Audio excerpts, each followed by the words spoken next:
Assalamualaikum warahmatullahi wabarakatuh. Perkenalkan, nama saya Wildy Mauludi dari kelas Tasawuf dan Psikoterapi kelas 5C.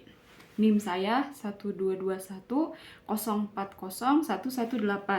Di sini saya akan menjelaskan tentang ma'rifat dan mahabbah sebagai transformasi perilaku.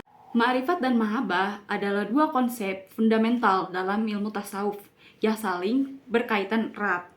Ma'rifat mengacu pada pengetahuan yang mendalam dan langsung tentang Allah Subhanahu wa Ta'ala. Sementara mahabbah merujuk pada cinta yang mendalam kepadanya. Dua konsep ini bukan hanya sekedar pengetahuan atau perasaan, tetapi lebih dari sesuatu transformasi spiritual yang mendalam, yang pada akhirnya akan mengubah perilaku dan cara pandang hidup seseorang. Ma'rifat sendiri bukan sekedar pengetahuan intelektual tentang Allah saja, melainkan pengalaman yang diperoleh langsung melalui proses spiritual yang panjang dan mendalam. Ketika seseorang mencapai ma'rifat, ia akan merasakan kehadiran Allah. Dan setiap aspek kehidupannya, pengetahuan ini akan mengubah cara pandang hidup di dunia dan dirinya sendiri. Ada beberapa ciri orang yang telah ma'rifat kepada Allah. Yang pertama itu ketenangan batin. Mereka memiliki ketenangan batin yang mendalam, terlepas dari situasi yang sedang mereka hadapi. Terus yang kedua, cinta kasih yang universal, mencintai semua makhluk Allah dan tanpa membeda-bedakan. Yang ketiga, kesabaran dan keikhlasan. Mereka sabar dalam menghadapi cobaan dan ikhlas dalam menjalankan perintah Allah. Lanjut lagi, yang terakhir ada rendah hati. Ya, pasti orang yang sudah ma'rifat itu rendah hati, menyadari bahwa segala sesuatu nikmat dan keberhasilan hanya milik Allah semata. Mahabbah adalah cinta yang begitu mendalam kepada Allah, sehingga menjadi motivasi utama dalam tindakannya. Cinta ini bukan hanya sekedar perasaan, tapi juga sebuah komitmen untuk selalu taat kepada perintahnya dan menjauhi larangannya. Dampak perilaku orang yang mahabbah. Yang pertama itu ketaatan. Orang yang memiliki sifat mahabbah atau dirinya sudah mahabbah yang kuat akan selalu berusaha untuk taat kepada Allah. Yang kedua, ikhlas.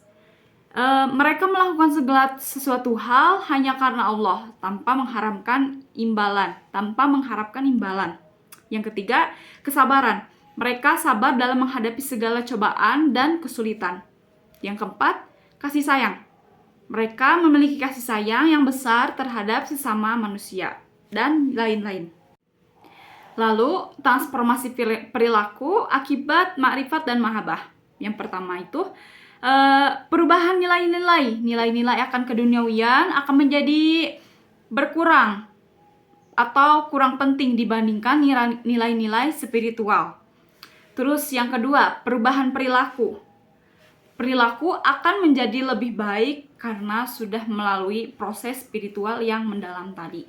Lanjut, ada peningkatkan kualitas hidup. Kualitas hidup akan meningkat karena adanya kedamaian batin dan kepuasan terhadap spiritual pribadinya. Ma'rifat dan mahabbah menurut perspektif psikologi.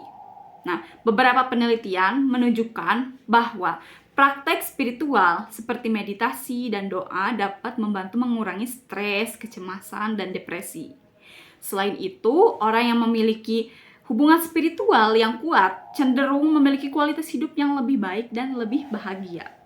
Itu menurut pandangan psikologis. Kesimpulannya, mahabbah dan ma'rifat adalah dua konsep yang saling melengkapi dan dapat membawa transformasi yang mendalam dalam kehidupan seseorang. Dengan mencapai ma'rifat dan mahabbah, seseorang akan menemukan kedamaian batin dan kebahagiaan sejati dan tujuan hidup yang berarti.